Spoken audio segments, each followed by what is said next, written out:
you are in a much better place to craft your life and to craft your expectations of anybody else in your life that's going to be a good teammate instead of just somebody placeholding. And now for something completely different. Welcome to Surrounded by Idiots Radio Podcast. Wherever you are listening and however you are listening, welcome back. This is the Surrounded by Idiots Radio Podcast. I'm Dr. Tony Reframing, relationship coach, career counselor. There are a lot of things that obviously, as you know, in regards to personal growth and development and relationships and dealing with people, it sort of overlaps with different people in different situations. This situation I'm going to talk about specifically is going to be about being single at 40 and being lonely. Lonely because the older you get, the more you have this sense of, that's my last shot. Or the more you have a sense of, I don't have as much to offer somebody else, and so I'm going to be alone for the rest of my life. These are legit thoughts. Now, they're not true, but you still have to deal with them. So this show is going to be about surrendering to the process and reframing, which is, again, a concept that is prevalent in a lot of things in your life. And so let's go through this story. I got divorced for the second time. It was another failure, more evidence that I couldn't be in a healthy relationship at that time. And a lot of times when something like that happens, there's a lot of space to fill. The parent space was not there either because my daughter was off to college. To pile on all of that, I was going through some major financial issues because that was at the time when the market and the recession hit hard. And we had a business at that time that we lost a lot of money in. So I went from having a lot to having practically none. You tend to fill space with things that you're going to self-medicate or comfort you in the short term without understanding how harmful they are in the long term. And even if you do understand how harmful they are in the long term, sometimes you're like, screw it, I'm just going to do this because I have no other options at this point. So as I was going through losing my second house, because as you have heard before, that happened when I was stupid and 25. Now I was going through, after some poor decisions, at 40 and losing a house, I had an epiphany. And it was one of those things where, you hit rock bottom. You think you're at rock bottom. You're really not, but you have this impression that you are. And you finally come to Jesus on something. And my epiphany at that time was, I went through this process already. I learned a lot through losing a lot, and I ended up okay. So when it happened to me the second time, I just decided to accept or surrender to the process, to what was. To what is at that point, and decided to write it out, knowing that this is what it is, and I'm going to see what I can do to learn from it and to do the best I can. Also, what I realized is that I don't need anybody to complete me. I'm whole and I'm complete. Third thing is I climbed out of the lonely space by changing my perspective. I reframed my situation based on what I learned in the past and the realization that there are some big time life lessons to learn even going through this a second time. That's the hardest part, being older and going through something like this, especially if you've gone through it before. Man, oh man, do you pick up both hammers and beat the crap out of yourself because you think, why didn't I learn this lesson at the beginning or the first time?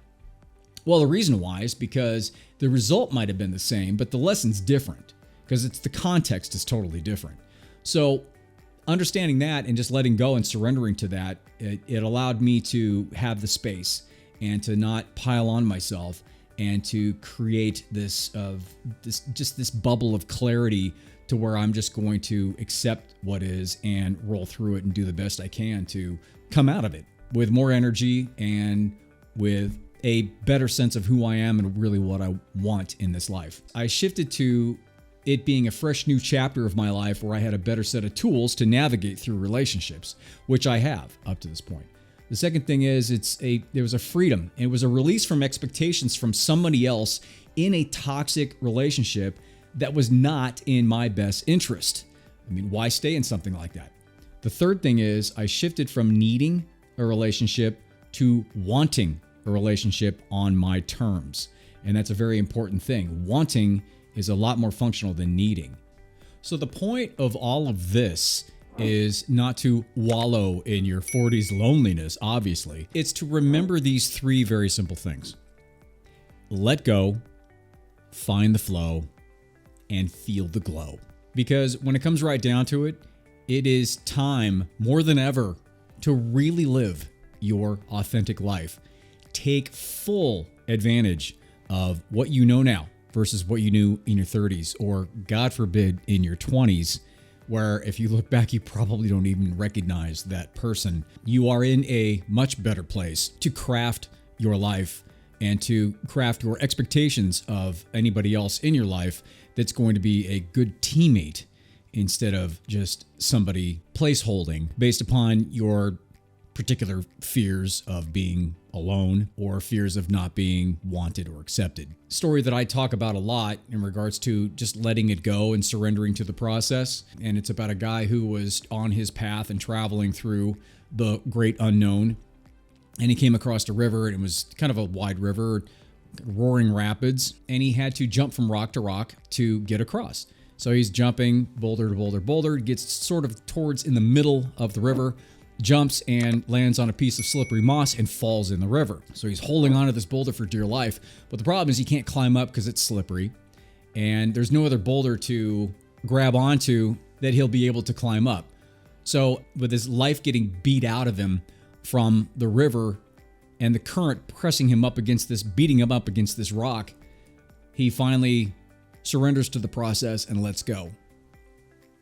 Understanding that he may get a few mouthfuls of water, he may bounce around and smack his body on a few rocks, but in the grand process of things, that is his choice to let go and see what happens. And in the process of looking through and trying to find a good example of this whole process in terms of surrendering and reframing as a single person in their 40s, I came across this dog. And I'm going to put the YouTube link on the site because you have to watch this.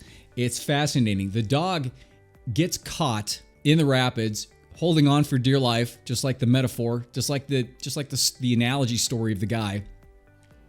He lets go because he can't climb up. He finally lets go. It's the most unbelievable thing you've ever seen, to where this other dog reaches down, bites the other side of the stick, and pulls this dog to safety. It's unbelievable. But it goes to show that you have to surrender to the process, and there's a good chance that there'll be some people, especially the people that are in your inner circle, your tribe, your team, they'll be there to help you through your process. So remember, let it go, which means surrender to what is. Surrender to the fact that you are stuck clinging to this rock and there's no way out. Let go. Find the flow. Finding the flow is taking a self-inventory in terms of where you're at versus where you think you were at, which is probably a little bit different. It's a mindset thing.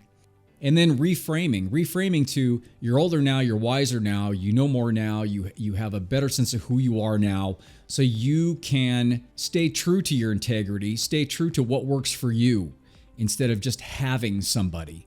It's the needing versus wanting, which is a huge thing. And you and I should know by now, because we've been through this a few times, it never works out the other way. So let go, find the flow, and then feel the glow. Feeling the glow is the acceptance of the fact that you took the right action, the fact that you took any action, that you stared that fear of being lonely in the face, that fear of being alone, that fear of somebody not wanting you, of rejection. You stared it in the face and you accepted it, and you've understood that it does not define you. And then once you do that, you can take the proper actions to start getting out there again the right way.